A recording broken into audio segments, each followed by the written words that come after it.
Welcome back to another video, guys. This is the first highlight video from the first ever podcast on the Emu Club. I hope you enjoy. Not a lot. Or a work wife? You never heard that? Is that when you're just like a stay-at-home dad?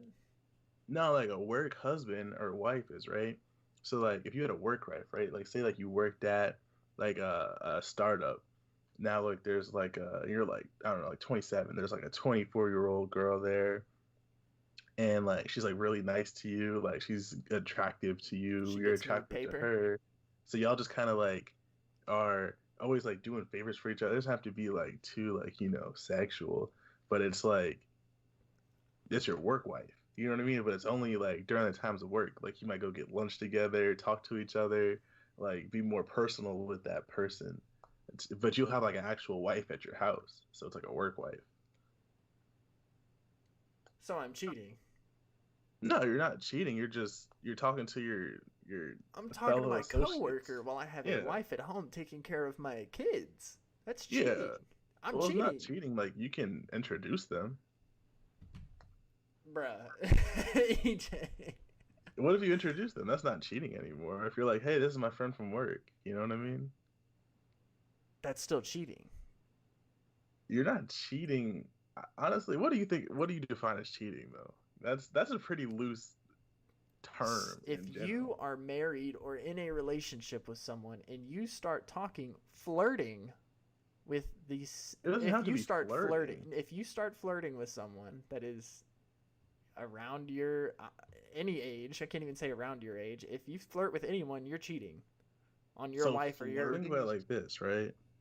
If you could have like one superpower, what would you have? If I could have one superpower, what would I have?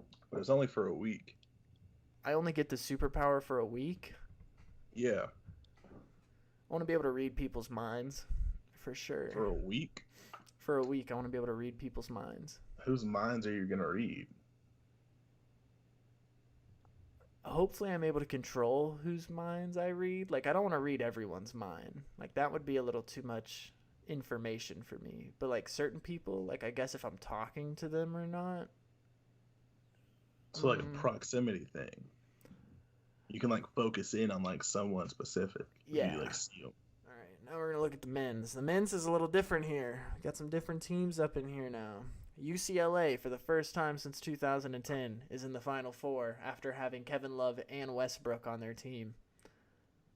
That is insane, truthfully. Yeah. There's some recruit from Kentucky that moved over to UCLA to go back to his hometown and bring a championship back, and this is his first year here after the transfer, and he has brought them to the Final Four. But, EJ, put yourself in his shoes. You're going up against Gonzaga next. Gonzaga in the Final Four tournament has not scored less than 83 points. All that tells me is we have to focus on defense. You know what? I enjoyed talking about rappers. And you had a lot to say about Playboi Carti. I had a lot to say about Playboi Carti. Who, in your eyes, is the next Tupac? What? Who's the next Tupac? Who's the next Tupac? Who's the next what does that person even that's gonna mean? I've never change? listened to a single Tupac song. Oh, wow. I don't even know what that means. So Tupac basically changed the rap game and made it kind of what it is today so that Jay-Z, 50 Cent, Snoop Dogg, all of them could kind of thrive. And then you know how Lil Wayne came in and he influenced Young Thug. He influenced kind of an Uzi style. He influenced all of them. And then Young Thug took his own rap style and influenced Gunna, Lil Durk. Drake came in and kind of influenced some people to start doing some R&B type stuff. Chris Brown came in and kind of changed the game a little bit. Like, who's the next Tupac, though? Who's really going to come in and set a statement? Who's going to make their own genre? Who's next? You know, I said this the other day, and I truly believe that Playboi Carti is the Stephen Curry of the rap game. And listen, right? Stephen Curry, Playboi Carti. You're like, how is that correlated? You got Steph Curry. You could always shoot threes in the NBA, right? he shot threes at such a high level where it was like now you got young kids pulling up for three as soon as the game starts. Your first shot you're taking is a three in fifth and sixth grade, right? But same thing with Playboy Cardi. You could always mumble rap. You could always kind of like, duh, duh, duh, duh, duh.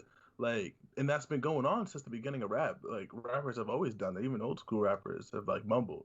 But Cardi and Uzi came in the game, specifically Cardi more than Uzi, came in and mumbled and made mumble rap music that really changed the game. Like, you got to think, like, not every rapper blows up, but all the SoundCloud rappers that were mumbling just because of Playboy Cardi or trying to get Playboy Cardi kind of beats with Yo Pierre. Current state of video games. Now, I think we touched on this just for a little bit. Shit. But the current Absolute state. dog water. Oh, it's dog water to you? I could not tell you one game that's came out this year in 4 months.